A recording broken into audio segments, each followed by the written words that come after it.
దేవుని ఘనమైన నామమునకు స్తోత్రములు. ఈ వాగ్దానం వింటున్న మీకందరికీ మన ప్రభువును ప్రియ రక్షకుడైన యేసుక్రీస్తు నామములో శుభములు, మా హృదయపూర్వకమైన వందనములు తెలియచేస్తున్నాం. ఈరోజు దేవుని వాగ్దానం యెహెజ్కేలు గ్రంథం 36వ అధ్యాయము 29వ వచనం. మీకు కరువు రానియక ధాన్యమునకు ఆజ్ఞ ఇచ్చి అభివృద్ధి పరుతును. ఈ వాగ్దానం వింటున్న మనందరి వెనుకడిలో మంచి దేవుడు నెరవేర్చునుగాక. ఆమేన్. ఈ వాగ్దానాన్ని మనం జ్ఞాపకం చేసుకుంటే, దేవుడైన యెహోవా తన భక్తుడైన యెహెజ్కేలు ద్వారా తన ప్రజలకు ఇస్తున్న శ్రేష్టమైన వాగ్దానం. ఈ వాగ్దానం ఈ నూతన సంవత్సరంలో మన దేవుడు మనకు అనుగ్రహిస్తున్నారు. ఆయన ఈ వాగ్దానం ఇచ్చే ముందు ఏమన్నారో చెప్పనా? 25వ వచనం మనం చూస్తే, మీ అపవిత్రత యావత్తూ పోవునట్లుగా నేను మీ మీద శుద్ధ జలం చల్లుతా, మీ విగ్రహముల వలన మీకు కలిగిన అపవిత్రత అంతయు తీసివేస్తాను అంటున్నారు. మన మీదున్న అపవిత్రత అంతా ముందు పోవునట్లుగా మన మీద శుద్ధ జలం చల్లుతానంటున్నారు. నిజంగా మొదట ఆయన చేసే పని మన మీదున్న అపవిత్రత యావత్తు పోగొట్టేస్తారు. రెండవది, మనకున్న అపవిత్రత అంతా తీసేస్తారు. తీసేసి ఆయన అంటున్నారు, రెండో మాట, నూతన హృదయాన్ని మీకు ఇస్తా. 26వ వచనంలో నూతన స్వభావాన్ని మీకు ఇస్తా. నూతన హృదయం, నూతన స్వభావం.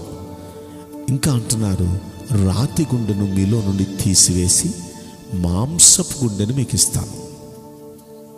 ఎంత చక్కని మాట చూడండి. ఈ నూతన సంవత్సరంలో ప్రభు మనకిస్తున్న శ్రేష్టమైన వాగ్దానానికి ముందు ఆయన అంటున్నారు, ముందు మన అపవిత్రత యావత్తు ఆయన తొలగించి నూతన హృదయాన్ని ఇస్తారు, నూతన స్వభావాన్ని ఇస్తారు.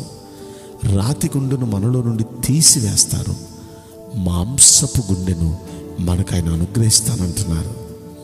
ఎంత శ్రేష్టమైన మాట.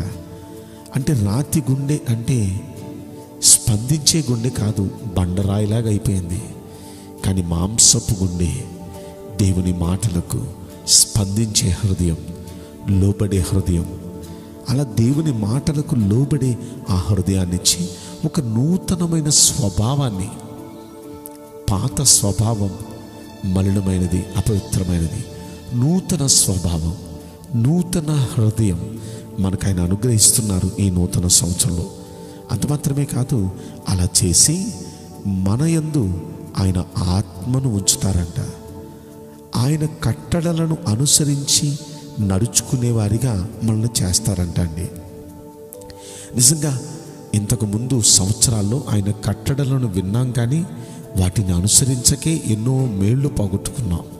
అయితే ఈ సంవత్సరం నూతన హృదయాన్ని ఇచ్చి, నూతన స్వభావాన్ని ఇచ్చి, మనలో ఆ రాతి గుండెను తీసివేసి మెత్తని హృదయాన్ని మనకిచ్చి, ఆయన ఆత్మను మనలో ఉంచి, మన మీద ఉన్న అపవిత్రత అంతా ఆయన తీసివేసి, ఆయన వాక్యాన్ని అనుసరించి నడుచుకునే హృదయాన్ని దేవుడు మనకిస్తారు. అసలు ఆయన వాక్యాన్ని అనుసరించి నడుచుకుంటే మనకు కలిగే ఆశీర్వాదం ఎలా ఉంటుందండి? ద్వితీయోపదేశకాండంలో 15వ అధ్యాయంలో 5వ వచనం మనం చూస్తే ఆయన అంటున్నారు, ఈ ఆజ్ఞలన్నిటినీ అనుసరించి నడుచుకున్నటకు నీ దేవుడైన యెహోవా మాట జాగ్రత్తగా వినిన ఎడల మీలో బేదలు ఉండనే ఉండరు. అంటే ఎక్కడైతే దేవుని ఆజ్ఞలను అనుసరించి నడుచుకునేవారు ఉంటారో వారి మధ్య పేదలు ఉండరు, అసలు పేదరికం ఉండదు వారి మధ్య. అంత మాత్రమే కదా ఆయన అంటున్నారు, ఆయన చెప్పినట్లుగా చేస్తే ఆయన ఆశీర్వదించి అనేక జనాలకు అప్పిచ్చేవారిగా చేస్తావు, కానీ అప్పు చేసేవారిగా చేయను అన్నారు. అనేక జనములను ఏలతారు, కానీ వారు మిమ్మల్ని ఏలరు అంటున్నారు. నిజంగా ఎంత శ్రేష్టమైన వాగ్దానం చూడండి. దేవుని వాక్యాన్ని అనుసరించి నడుచుకోవటం వల్ల ఇన్ని ఆశీర్వాదాలు ఉన్నాయి.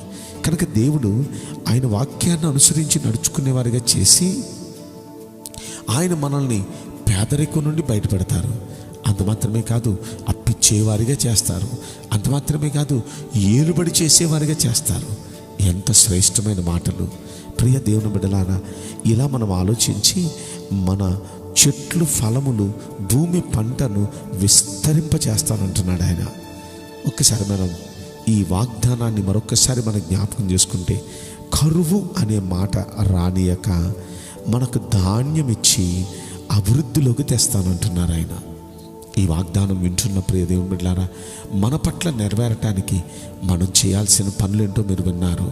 మనం ఆయన సన్నిధిలో ఆయనకిష్టమైన భక్తిని మనం చేయటం ప్రారంభిస్తే, ఆయనకు నచ్చినట్లుగా మనం జీవితం ప్రారంభిస్తే, ఇక నిశ్చయంగా దేవుడు చేసే పనులు మన మీద ఉన్న అపవిత్రతను తొలగించేస్తారంట, రాతి గుండెని తీసివేస్తారంట, మాంసపు గుండెను మనకిస్తారంట, నూతన హృదయాన్ని మనకిస్తారంట, నూతన స్వభావాన్ని మనకిస్తారంట. ఆయన ఆత్మ మనలో ఉంచి మనము ఆయన వాక్యాన్ని అనుసరించి నడుచుకునే వారిగా చేసి, అలా అనుసరించి నడుచుకునే వారికి ఏమేమి ఆశీర్వాదాలు ఇస్తావో అవన్నీ మనకిచ్చి సమృద్ధిగా మనకు మేలు చేస్తారు. కనుక ఈ వాక్యం వింటున్న మనందరి వెనుకడిలో ఈ విధంగా దేవుడు మనకు సహాయం చేసి మేలు చేయనుగాక. ఆమేన్. నేను మీకోసం ప్రార్థన చేయబోతున్నాను.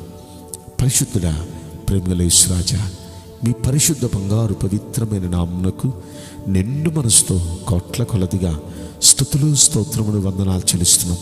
ఈ వాగ్దానం వింటున్న ప్రియుల జీవితంలో దయచేసి ఈ వాగ్దానం నెరవేర్చి కృప చూపించండి ప్రభువా. కరువు అనేది రానియక వారికి ధాన్యం సమృద్ధిగా ఇచ్చి అభివృద్ధి పరుస్తానంటున్నారు. నీ బిడల విషయంలో ఈ వాగ్దానం దయచేసి నెరవేర్చి ఈ సంవత్సరం వారికి శుభ సంవత్సరం అగునట్లుగా మీరు అనుగ్రహించి తృప్తిపరచమని ఈ కొద్ది మనవులు నజరుడని యేసు క్రీస్తు ప్రశస్తమైన నామములో మిక్కిలి వినయముతో ప్రార్థించి బ్రతిమలాడి వేడుకుంటున్నాం ప్రియ పరలోకపు తండ్రి. ఆమేన్. May God bless you all. Thank you.